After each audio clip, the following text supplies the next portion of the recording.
Today on Making the Argument, we're going to be going behind the scenes with a young woman that had a very difficult decision to make while she was a college student. We're also going to be making the argument on this whole concept of my body, my choice. Is that a pro-choice argument or is it actually a pro-life argument? And then finally, we'll be talking about things that make America great, all coming up next.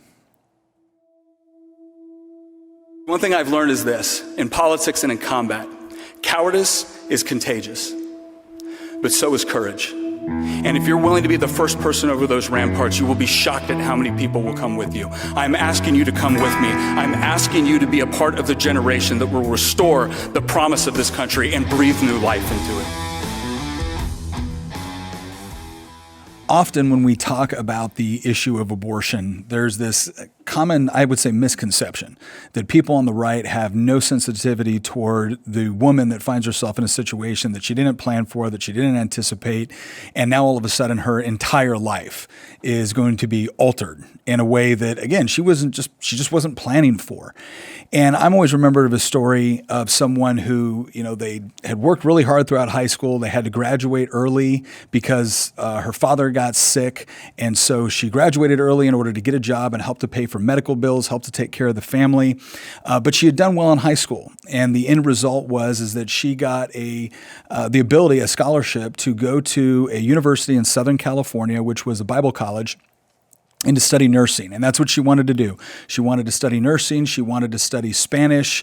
While she was there, she was getting incredibly good grades, and she got offered an opportunity to actually study abroad, again, full scholarship to study abroad in Colombia, which was going to be both a part of the nursing degree and a part of her Spanish degree. So it was just this incredible opportunity, and she had to overcome all of these obstacles and challenges that really had nothing to do with bad decisions that she had made or being lazy. It was quite the opposite. She had worked really hard.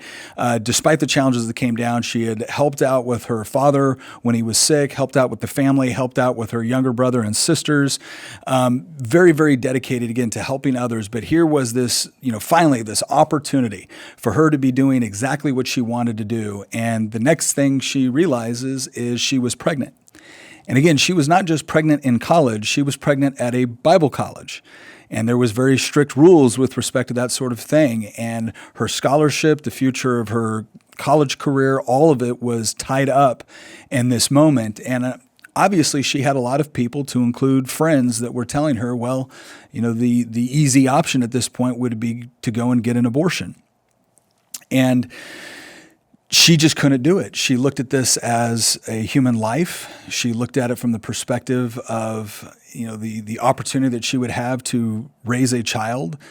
And despite the fact that there was all these different motivations and all these opportunities that she was going to potentially lose, the opportunities she had planned for, she was going to lose those. The scholarship went away. She had to leave college. She wasn't able to even finish college at that point because she had to start working in order to help provide for this new child. And so I want everyone to understand that I remember that story because that was my mom. And what I always try to remind people when we're talking about this issue is that this is deeply personal for people. And on a slightly different level, it's very personal for me because I obviously have no idea what it's like to be a young woman that finds herself in that position with her entire life ahead of her, being altered in a way that she didn't plan for. But I do know what it's like to be her son. And to recognize the amount of sacrifice that my mother made in order to make sure that I could be here. And one of the things that I think we need to do a better job on the pro-life movement is explaining those stories and talking about it in such a way, and especially young men, because I think our young men really need to understand something that, you might have all kinds of plans for your life, and that's great. You should plan. You should make good decisions.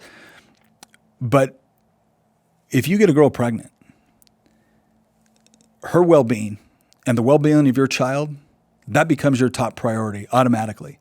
And I'm very thankful because even though my mom and dad didn't stay together, my dad stepped up and was a father to me, just like my mother was just an incredible woman and an incredible mother. And so I think when we talk about this issue, we need to understand that we are talking about something that is, once again, deeply, deeply personal to people. And if we can act with a little bit more sensitivity, a little bit more grace, not grace for the actual act of abortion, but certainly more grace and understanding with somebody that was in a difficult decision. Again, I think my mom made the right decision. I know other people who are dear friends of mine that came back later and are still dealing with the pain of the regret of the decision that they made to abort. And if we're not making a sound argument for life, which also includes an argument that's not just about saving the child, but about saving the child, saving the mother, saving that family, then we're going to miss out on something. We're going to lose something. And more than that, we're going to drive people into the arms of the abortion industry, which is constantly marketing them to tell them that not only is this an okay decision to make, but it's a good decision, a right decision, the responsible decision to make. And so we have to be able to share those stories, and we need people brave enough to come forward and share their stories, both of hope and regret. And the hope that does come out of understanding that what we are talking about here is not just defending the life of the child, it's about defending the life of that family.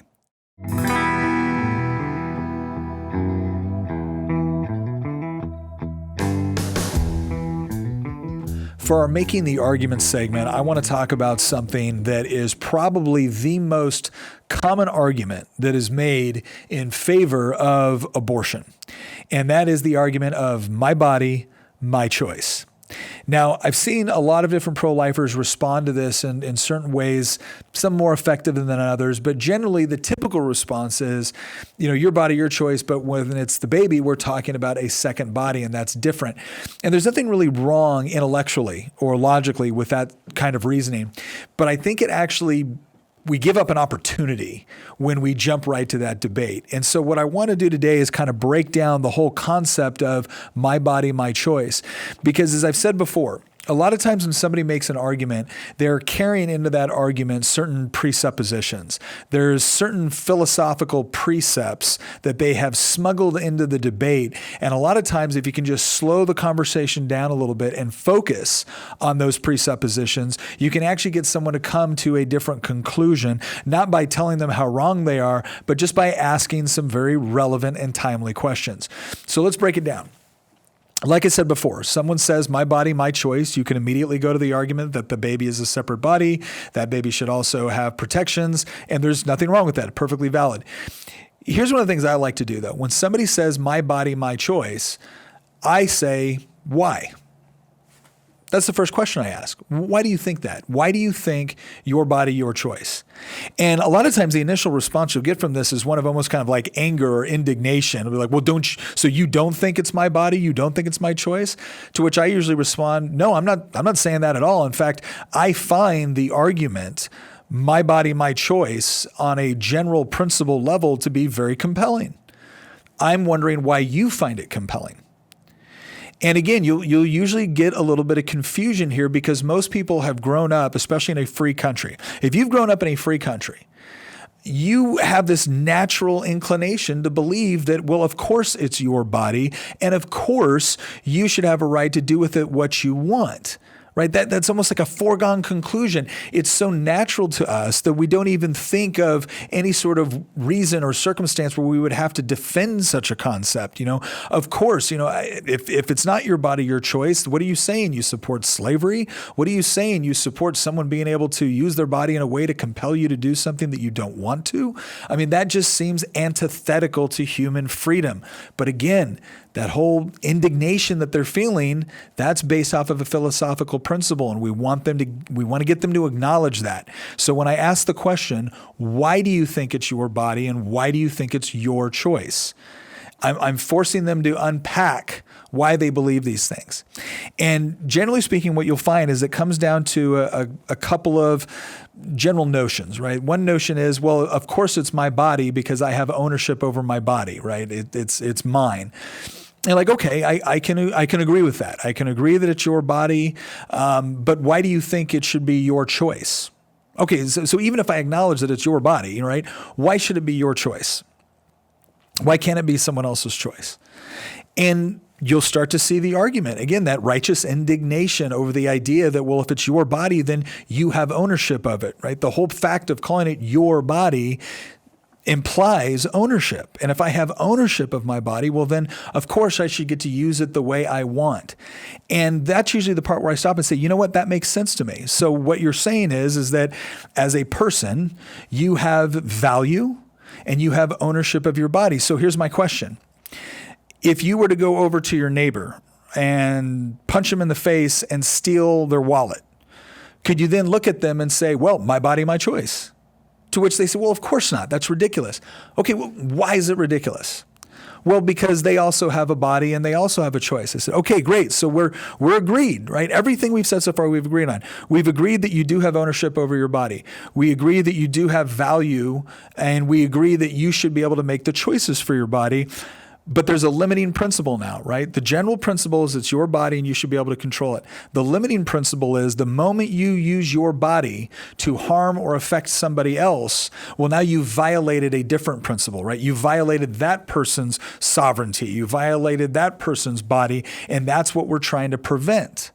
So now we've laid this good philosophical groundwork. We haven't just accepted that my body, my choice. We've actually made someone unpack the philosophical underpinnings of why they believe that. And what's so fascinating about it is the pro-choice person and the pro-life person, the pro-abortion person and the pro-life person, they both agree. The person has value, the person has ownership of their body, and the person should get to choose what to do with their body, right? No disagreement so far. The next question, though, you have to ask is, okay, great. Since we've acknowledged that, and since we agree, your body, your choice, the next question is, and since we've agreed that you can't use your body to hurt somebody else, right? That's a problem. Then I guess the fundamental question is, what constitutes human life? Because just like that principle is not specific to you, right? It's not just that it's your body, your choice. It's that everybody has their own body and everybody has their own choice, and everybody is free to make those choices with their body, provided they don't infringe on the rights or the liberties of someone else. Then the fundamental question is, when do you have those rights? When do you become a human being?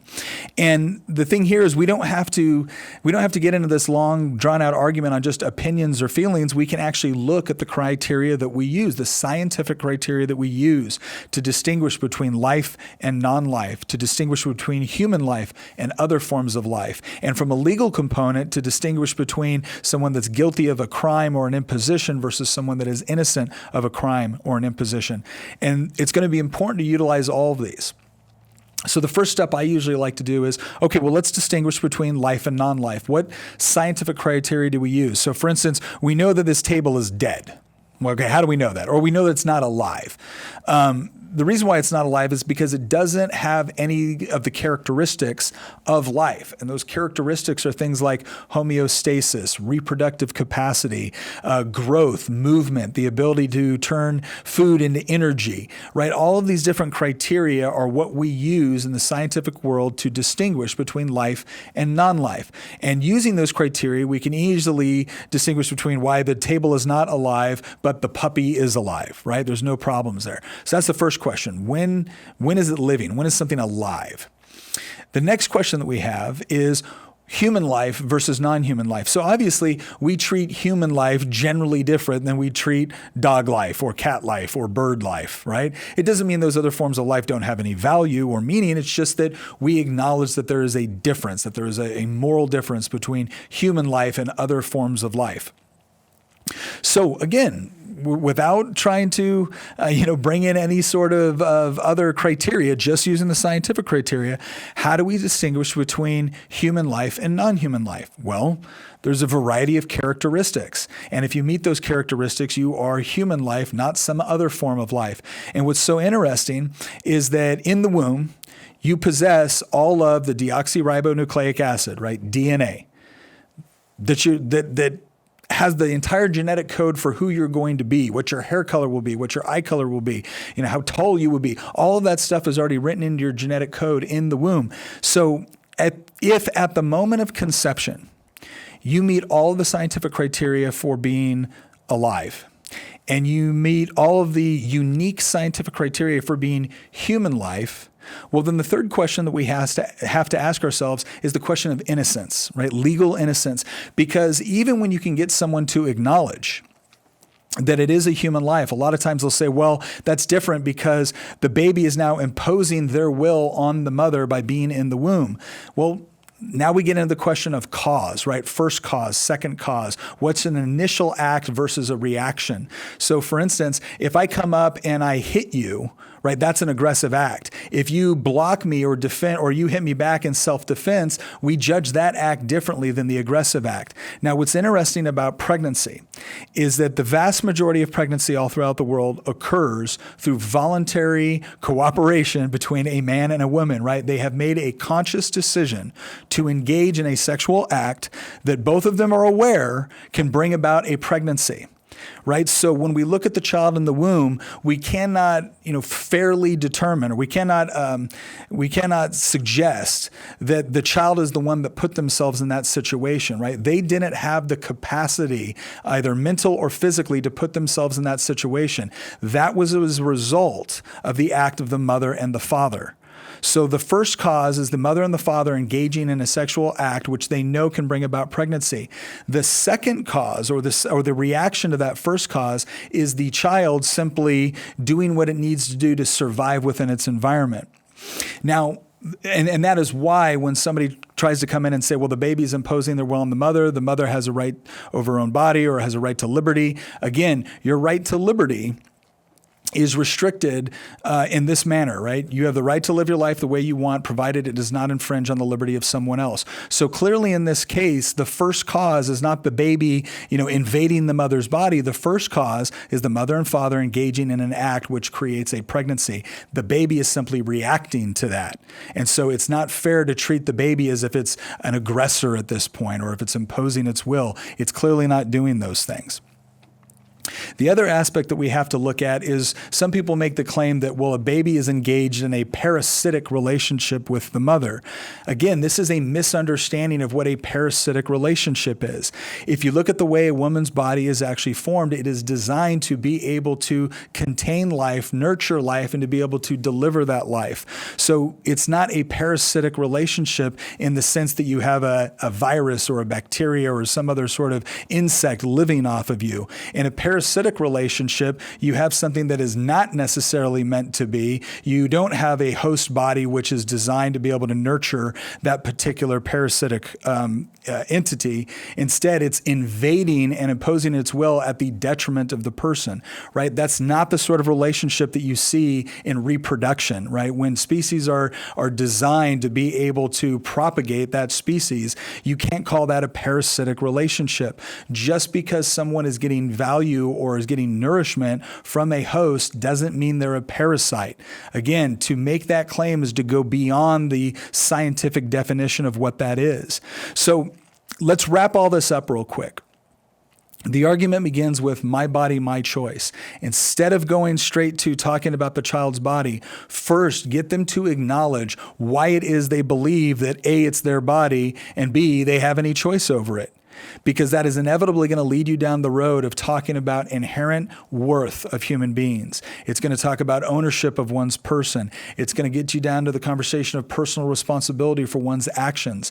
Because once they recognize that my body, my choice is built on that philosophical principle that every person has worth and that every person is entitled to a certain degree of protection from other people imposing their will, they're going to start to catch on to the fact that what they thought was their best argument in favor of abortion is actually a strong argument in favor of life. But you've got to ask those questions to get them down that road where they start to realize that for themselves, as opposed to having it imposed on them and have them feel like they're losing an argument. Again, the purpose of this is not to necessarily win the argument at their expense. The purpose is for both people to ask hard questions about truth, about reality, about facts, about evidence, about logic, about rationale, in order to be able to arrive at a point where we can both see the truth for what it is and adopt it and adjust our belief systems and our policies accordingly. And I'm telling you, if you can get them to do that initial recognition that the reason why my body, my choice is a valid argument can only be valid if you actually believe in human worth, if you believe in self-ownership, if you believe in personal responsibility. And then if you can get someone to acknowledge that that right, that those values which they possess as a person belong not just to them as an individual, but it belongs to everybody. And then if you can scientifically demonstrate how that life begins at conception by every scientific criteria that we utilize in order to determine these things, you've now got them on the horns of the dilemma. Because if they really believe my body, my choice, and if they really believe the philosophical underpinnings which make that valid argument, then they're going to have to come to the conclusion that it is a great argument for life. It is a horrible argument for abortion because it is inherently self-defeating.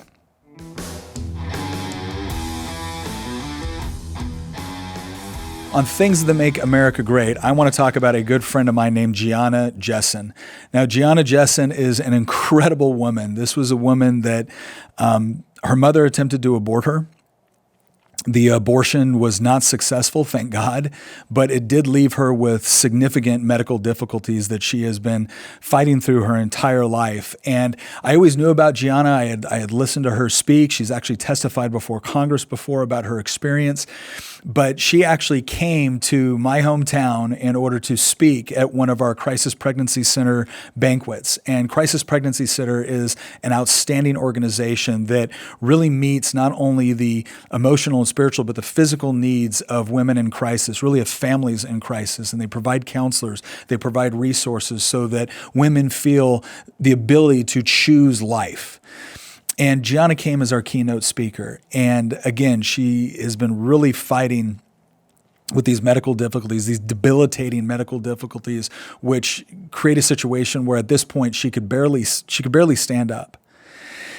And I remember as we were helping her up to the stage, and there was me and another pastor there, and she looked at us and she goes, no. She goes, I need you to stay here with me while I speak.